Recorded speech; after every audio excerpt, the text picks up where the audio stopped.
سرگزشت ایک کمسن سپاہی سالار کی، جو ایک مظلوم بہن کی پکار پر ہندو راجاؤں پر چڑھ دوڑا۔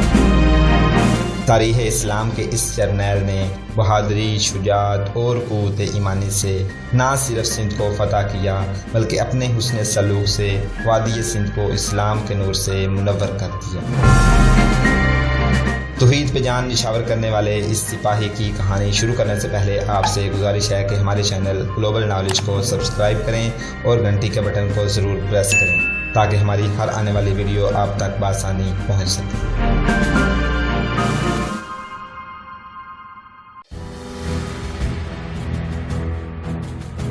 حارث الافی اور اس کے 4 ساتھی بھی گھوڑوں پر سوار تھے۔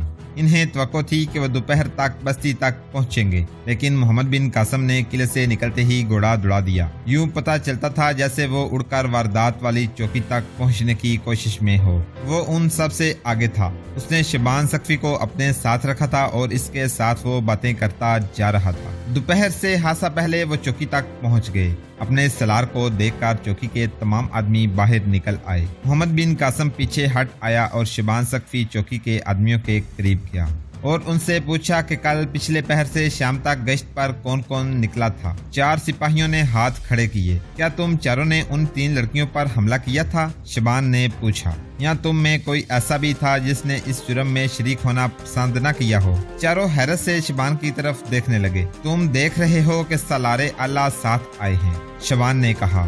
اس سے سمجھ لو کہ یہ معاملہ کتنا سنگین ہے اور تمہارا جرم بے نقاب ہو سکتا ہے۔ دشمن کی زمین پر کھڑے ہو کر اپنی زبان ناپاک نہ کر، ایک سپاہی نے غصیلی آواز میں کہا۔ وطن سے دور لا کر ہمیں یوں ذلیل نہ کر سالار۔ اس سپاہی کی بات ابھی پوری نہیں ہوئی تھی کہ ایک اور سپاہی اس سے زیادہ غصیلی اور بلند آواز سے محمد بن قاسم کی طرف ہاتھ لمبا کر کے بولا۔ اے سالار عرب، تجھے اس اللہ کی قسم ہے جس کے نام پر لڑنے کے لیے تو ہمیں یہاں لایا ہے، ہمیں یہ بتا کہ یہ شخص ہم پر ایسی تہمت کیوں لگا رہا ہے؟ ہم تیری ٹکر کے آدمی نہیں۔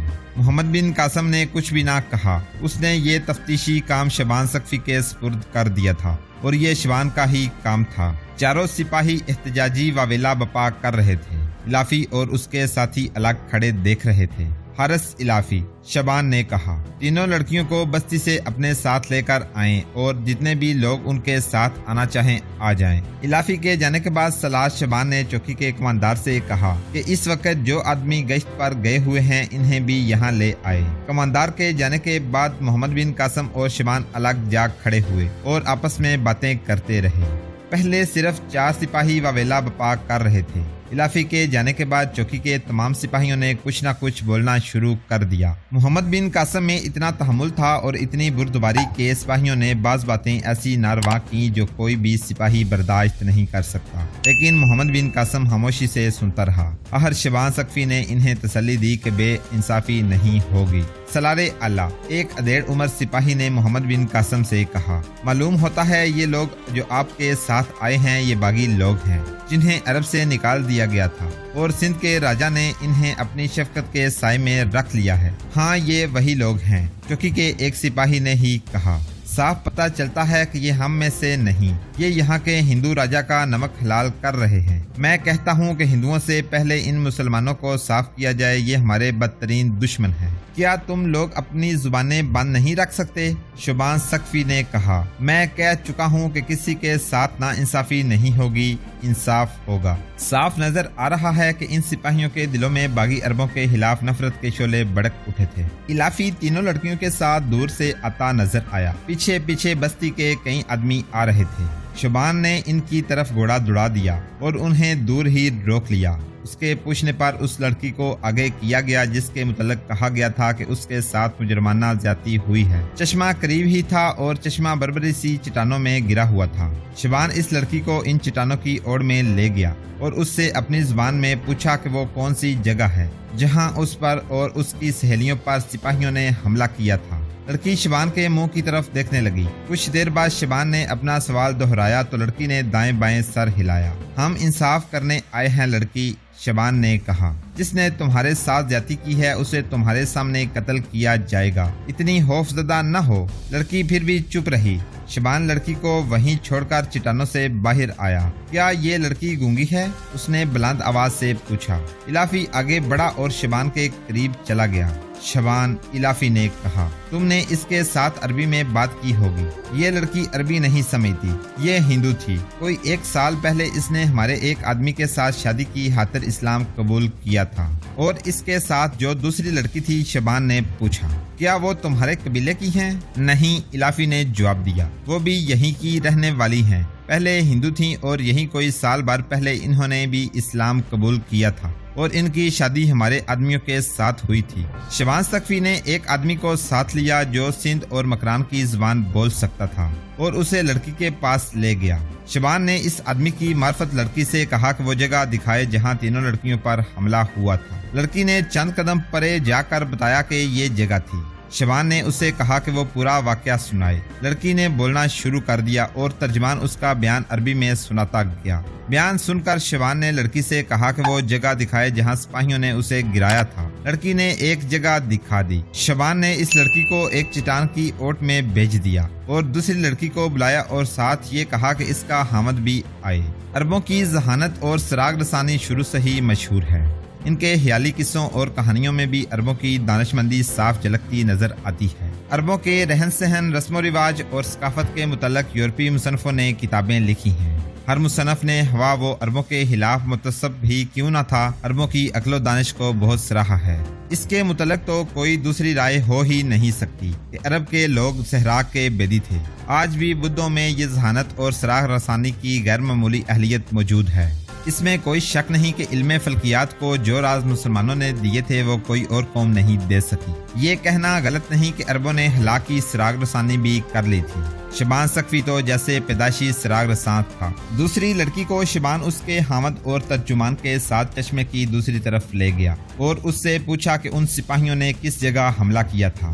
لڑکی نے ہاتھ کے اشارے سے بتایا کہ وہ جگہ تھی۔ شبان کے کہنے پر اس لڑکی نے بھی پورا واقعہ بیان کیا۔ اس لڑکی کو دور کھڑا کر دیا گیا اور شبان نے تیسری لڑکی کو اس کے حامد کے ساتھ بلایا۔ شبان اسے ایک اور جگہ لے گیا اور اسے کہا کہ وہ جگہ بتائے جہاں اس پر سپاہیوں نے حملہ کیا تھا۔ اس لڑکی نے ایک جگہ کی طرف اشارہ کیا۔ شبان کے کہنے پر اس نے بھی واقعہ بیان کیا۔ اس لڑکی کو ایک اور طرف کھڑا کر کے شبان نے پہلی لڑکی کو بلایا اور اس کے حامد کو بھی بلا لیا گیا۔ اس کا حامد اس قدر مشتعل تھا کہ غصے سے اس کا چہرہ سرخ ہوا جا رہا تھا۔ شبان پر ٹوٹ ٹوٹ پڑتا تھا، لیکن شبان تحمل اور خاموشی سے اپنا کام کرتا رہا۔ شبان کے پوچھنے پر لڑکی نے بتایا کہ وہ ان چاروں سپاہیوں کو پہچان سکتی ہے۔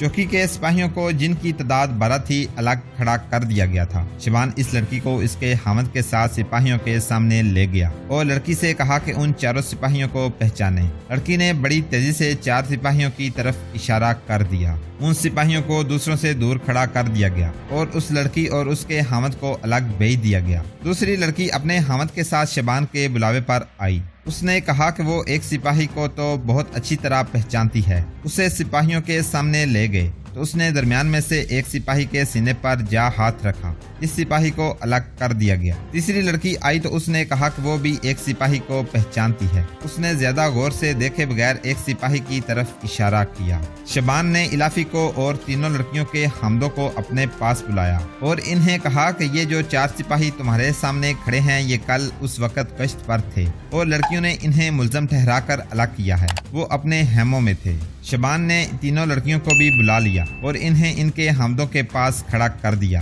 میرے دوستو، شبان ثقفی نے ان سب سے کہا، ان تینوں لڑکیوں نے وہ جگہیں مختلف بتائی ہیں جہاں ان پر حملہ ہوا تھا۔ تم بھی صحراؤں میں پیدا ہوئے ہو اور تم جانتے ہو کہ صحرا کی ریت بھی بولا کرتی ہے۔ سپاہی گھوڑوں پر سوار تھے اس علاقے میں اور ان جگہوں پر جہاں یہ لڑکیاں کہتی ہیں کہ ان پر حملہ ہوا۔ 4 گھوڑوں کے سیموں کے نشان دکھا دو۔ یہ کل شام کا واقعہ ہے۔ اس کے بعد آندھی نہیں چلی، بارش نہیں ہوئی، کوئی نشان مجھے دکھا دو۔ اس لڑکی نے وہ جگہ مجھے دکھائی ہے جہاں سے گرایا گیا تھا۔ میرے ساتھ آؤ اور وہ جگہ دیکھو۔ شبان انہیں اس جگہ لے گیا۔ وہاں ایسا کوئی نشان اور کوئی کھران نہیں تھا۔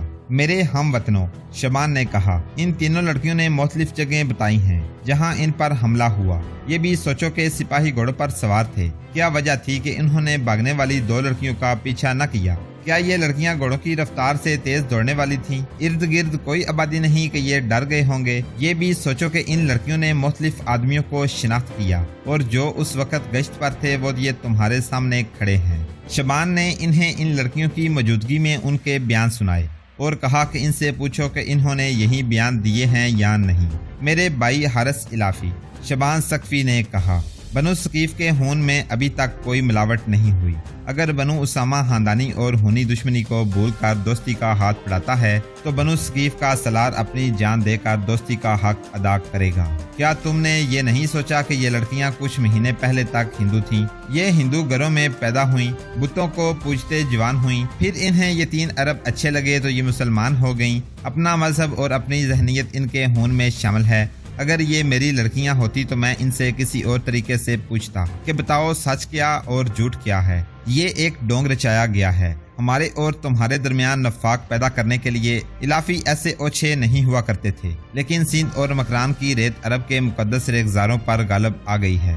تم اپنے وطن میں تھے تو باغی کہلائے۔ خدا کی قسم تمہاری بغاوت جائز تھی۔ کہاں گئی تمہاری وہ دانشمندی اور تمہاری وہ جرت؟ اب یہ تمہاری لڑکیاں ہیں۔ اگر تم ان کے خاوند مجھے اجازت دو تو میں ابھی دروغ اور صداقت کو الگ الگ کر دوں گا۔